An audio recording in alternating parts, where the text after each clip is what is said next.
shoe brand Bata finds its way to Manila. As a pioneer of innovative footwear, it recently launched its first store in the Philippines. And to tell us more about this, we have in the studio Alexis Nasard, Bata's Chief Executive Officer. Thanks for being here.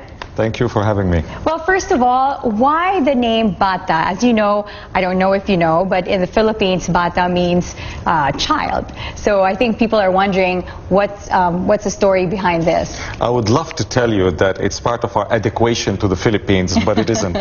Right. Actually, the company is quite old, 125 years old. It was founded in 1894 by a gentleman named Thomas Bata. It's as simple as that. It was named after the family. Exactly. Okay, that's great. Now, I know this is a very popular brand globally. Yeah. What else is it really known for? Bata has been around the world, as I mentioned, for a long time. It is in more than 50 countries. We have 5,300 stores. And the one thing we pride ourselves upon is providing really products that people want. Is that simple. You know, fashion and retail follow lots of fads, and there are lots of tendencies every 1 or 2 years. But there is one thing which is fundamental in our business, which is the product. That is why we have our #1 strategy is called Product is King. And in particular, we try to make sexy comfortable, and we try to make comfort sexy. Oh, I like that. which is, as you know, a dilemma that many women have to deal with all the time. Is that, do I look sexy or do I look comfortable? Exactly. And we try to resolve it. Right, all in one, everything there. Now, as you said, it's in 70 other countries, and now you're in the Philippines. Correct. So how's that been like? The Philippines is a dream market. It's 103 million people, growing more than 1.5% per year. 6 to 7% GDP growth, $2 billion footwear market, and only 2.2 pairs of shoes on average bought by Filipinos every year. You don't buy enough shoes. So we consider it really, really a great opportunity for us to be here. It has all the fundamentals required, and importantly, our strategy and the state of the Filipino market are quite congruent, in a sense that your medium age is 25 years old.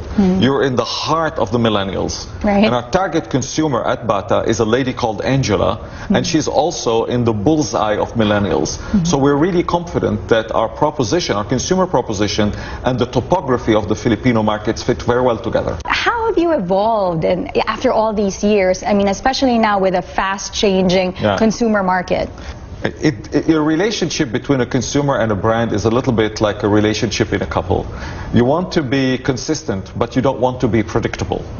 So we try to be consistent to our values as a company. We try to be consistent to the key tenets of our strategy, which importantly includes the product and all components related to it. But we try to be also surprising every once in a while. We are surprising in the shoes we offer, surprising in our marketing campaigns. Now we are using lots of local celebrities every time we go. We are moving also more and more into the fashion arena, where we're launching a very global initiative, which is called the Bata Fashion Week, that you will soon see also in the Philippines. And you also advocate environmentally conscious shoes. What is that about? We are a very responsible company. We try to do it because it's part of the values, but also because it's good business. You know, nowadays, particularly when we talk about millennials, you know, they value values. You know, they don't just buy products because of their functional virtues, but they buy products because they represent a set of values that they associate with. So we really try to live through that in the way we source our products, in the way we source our raw material, in the way we select our partners, as well as the kind of shoes that we build in terms of labor practices and all that. There is also another component. We try to be responsible citizens in the places where we operate. For example, we have a global program which is called the Bata Children's Program, where we really have a big philanthropic agenda to help education. And so far we have 250,000 children involved in that program.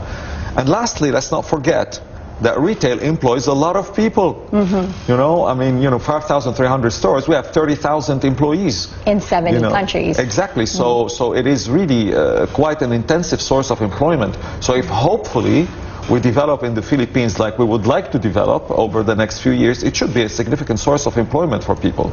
Now, Bata Company coming to the Philippines, how did that come about?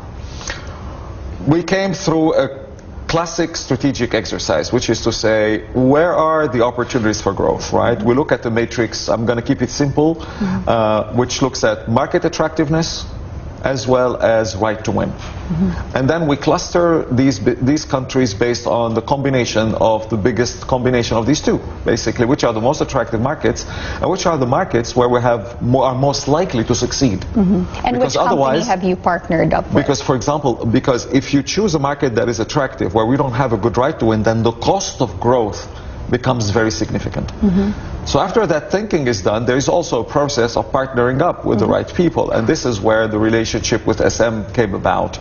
I'm not going to get into the details of it, but we find it to be a very, very fruitful collaboration.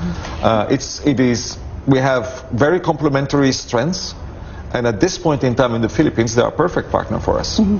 Well, thank you so much for coming to the program today and sharing all this information with us. My pleasure. Thank you for your time. That was Bata CEO Alexis Nasard.